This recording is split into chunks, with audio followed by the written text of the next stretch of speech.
Bonjour, bienvenue sur BSI Talks. Aujourd'hui, on va parler du triangle de Mundell. Donc, le triangle de Mundell, ou triangle d'incompatibilité, comme on l'appelle parfois, qu'on doit à Robert Mundell, donc un économiste canadien qui enseigne à New York, qui a eu le prix Nobel aussi d'ailleurs. Donc, ce triangle nous dit qu'il existe un principe en économie selon lequel on ne peut pas atteindre simultanément les trois pointes du fameux triangle. Donc, on ne peut pas avoir à la fois dans une économie une parfaite mobilité des capitaux, donc c'est-à-dire les capitaux qui passent librement d'un pays à l'autre, une souveraineté monétaire, c'est-à-dire que la Banque centrale décide librement, indépendamment de sa politique monétaire, et fixité des taux de change, donc un taux de change fixe, un taux de change qui ne varie pas par rapport aux autres monnaies. Donc Mundell nous dit qu'on peut pas on peut pas remplir ces trois critères à la fois, on peut pas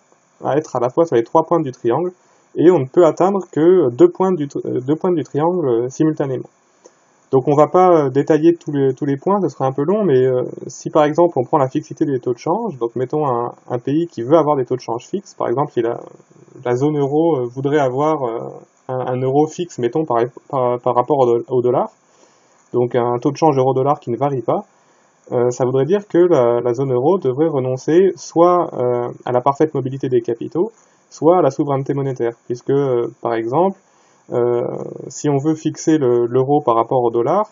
et que la Banque centrale américaine augmente ses taux d'intérêt, et ben les capitaux vont fuir l'Europe pour aller aux États-Unis où ils sont mieux rémunérés, et en partant d'Europe vers les États-Unis, ils vont faire varier le taux de change, donc ce qui contredirait l'objectif de fixer les taux de change. Et donc si on veut fixer les taux de change, avoir un taux de change fixe euro-dollar, et avoir une souveraineté monétaire, dans ce cas-là, il faut empêcher les capitaux de circuler librement, donc renoncer à la pointe en haut du triangle, à la mobilité des capitaux. Et dans ce cas-là, on pourrait mener une politique monétaire indépendante, mais comme ça, les capitaux ne migreraient pas vers les États-Unis selon la politique monétaire américaine.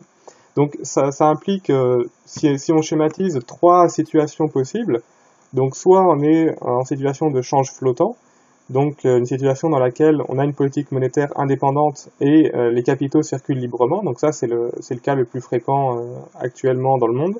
Soit on a, dans un cas un peu extrême, une union monétaire, c'est-à-dire que les capitaux circulent librement et les taux de change sont fixes, mais on n'a plus de souveraineté monétaire, on ne peut plus décider de sa politique monétaire, donc le cas un peu extrême c'est l'euro, les différents pays de la zone euro ont renoncé à fixer librement leur politique monétaire, mais on a un taux de change fixe entre les différents membres de l'euro et une libre circulation des capitaux. Ou une autre solution, c'est le contrôle des capitaux. Donc ça revient à dire qu'on empêche les capitaux de passer d'un pays à un autre, et comme ça on peut garder à la fois une politique monétaire indépendante et un change fixe. Donc ça c'est d'une certaine façon c'est un peu le cas de la Chine, pour prendre un exemple actuel. Voilà, merci beaucoup de nous avoir suivis. N'hésitez pas à consulter les autres publications de BSI Economics et à bientôt pour de prochaines vidéos.